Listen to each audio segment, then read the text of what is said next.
Hello everyone, this is Angie at Stampin' with Amore, and today I'm sharing a quick and easy treat holder, and it's really a cute one. I really like using these tag topper punches, and I used this one right here for this one, but you can use any tag topper punch you have. But I thought this one was perfect for this, and I'll list it in here. I can't remember, this is the newest one that we have. And so I'll list the name of it in this video so you know which one it is. All right, so we are using the Monster Bash Designer Series paper, which is this one. You can use any pattern that you like on it. It's really a fun pack of paper. It's got a lot of different really cute images on it, and you've seen me use it before if you follow me. So we are using the little haunted houses today. And then we are using this tags stamp set, and this is the, let's see, the trio of tags dies. This also has some little pieces. It's got some little pumpkins here, the hearts and the snowflakes. But this stamp set is so great, especially if you love making bags, boxes, and treat holders. It has tags for everything, and you stamp out one row at a time, so you're getting 3 images tags at one time. And there's Valentine's Day, there's Christmas, and there's Halloween. So it's very, very versatile, and I love this set. And then we are going to use the stitch shapes, and I'm using this oval right here, and that is just for our background for our pumpkin pie, for our little tag there. And I think that's it. So the piece that we're going to need for this is 7 by 5.5. So let me grab the Simply Scored. We'll go ahead and score that. So we are going to score it on the 5.5 inch side, and we're going to score it at 1/2. And when you're scoring Designer Series paper, you don't need to press real hard. It's a thinner paper than our cardstock, a lot thinner, so you don't want to rip it or, you know, cause it to fray or anything. So it's 1/2, 2.5, 3, and 5. All right, so now the first thing that we're going to do for this is we are just going to sharpen our score marks here.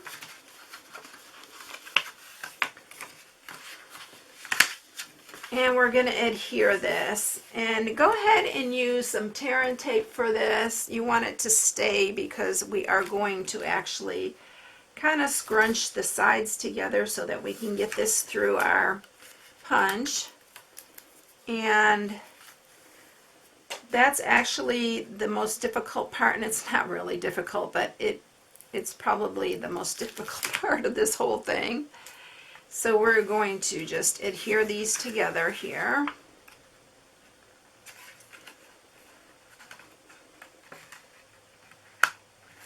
So it's going to look like this.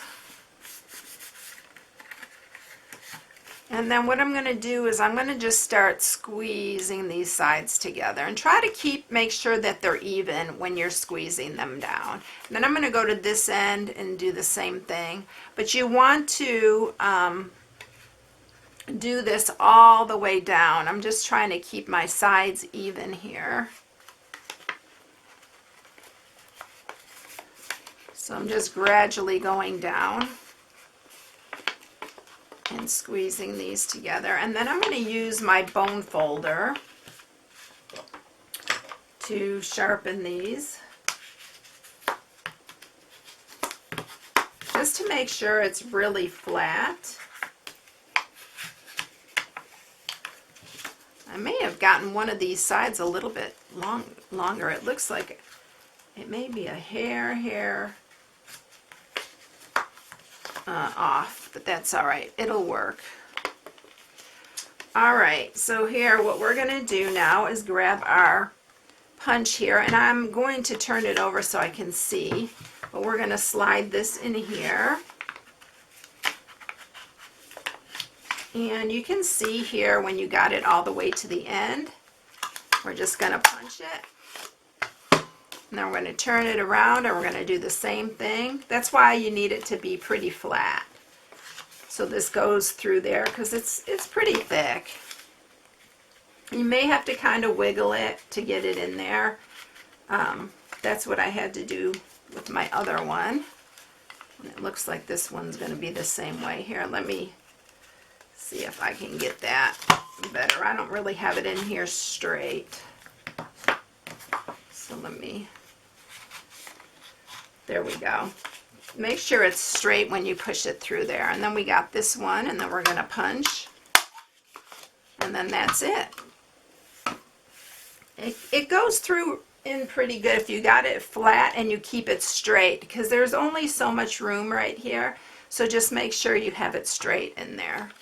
All right, so what this has inside, so you can kind of open it up that way. And what I did next was I just cut these side pieces off just to make it even. So just cut straight across. And I do it on all 4 sides here. You could even leave it. It doesn't really make a difference, but I just thought it was neater if you just cut it. All right, and so what I have inside there are some little baby Ruth bars, and they're these right here, and they're the small ones, and I actually fit 2 inside there. And it's a pretty thick candy bar, so we're going to go ahead and put those in there. You can put whatever you like in it, and then I'm going to use my scalloped edge ribbon here. I'm going to get a very good point so I can get it through here. And just line up the holes. And I'm only tying a knot in these ends here. It holds it really well. And then let's see, I need to make sure there's a point on it. It sure makes it super easy to get it through if you have that point on it.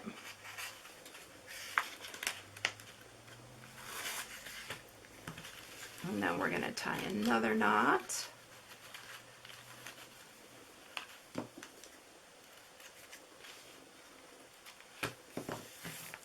All right, so that's that. Now let's go ahead and stamp our little tags. And here is a trick. Use this Stampin' Up! Mat if you have photopolymer stamps. I wasn't listening to everybody when they were telling me this mat is a lifesaver. I love this mat. It's really made things super easy for me. I don't have to stamp things over again. And this is a large stamp, and it has a lot of real estate, what I call real estate, on there. So there is a lot to ink up on here, and it's going to be a lot to stamp. So you want to cover this really well. I'm using the Tuxedo Black Memento, and you want to cover it really, really well. And with that mat under there, we're just going to stamp this, and I'm putting pretty good pressure on that, and I'm just going to hold it there for a second to let the paper be able to absorb some of that ink. And then look how wonderful that stamps. Super clear and crisp. And I'm telling you, this mat, I am sold on this mat if you don't have it. It's very inexpensive, so but it is a lifesaver as far as stamping goes. I love that mat. All right, so I'm going to bring the big shot up here, and we're going to cut out the tags, and then we're going to cut out our little pumpkin pie oval. So let's go ahead and do these first, and then we'll do the other one. So it's going to cut all 3 of these out at the same time. And this is great because I have a little envelope now that I have all my little extra tags in, and if you need a tag, you're going to be ready to go. Just look in there and get your little tag out, ready to use. You won't have to run it through the big shot again. All right, so look at there. We got all three, and we're going to use, and it even has the holes in here. On this one, I'm going to leave the hole filled in because I don't need the hole for the tag. So I'm going to put that aside, and then we're going to run through our stitched oval with our pumpkin pie. And we will be ready to put this together.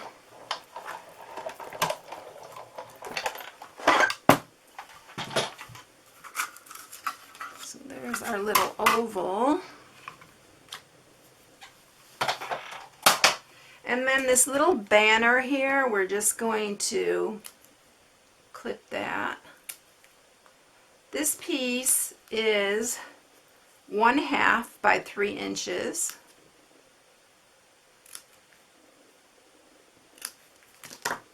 And we are going to just use some snail, and we're going to attach the banner to the back of our little sentiment here. Boy, my mat wants to move around. It's getting really low. I think I only have a couple more sheets on here. And then we're going to just attach this to our oval.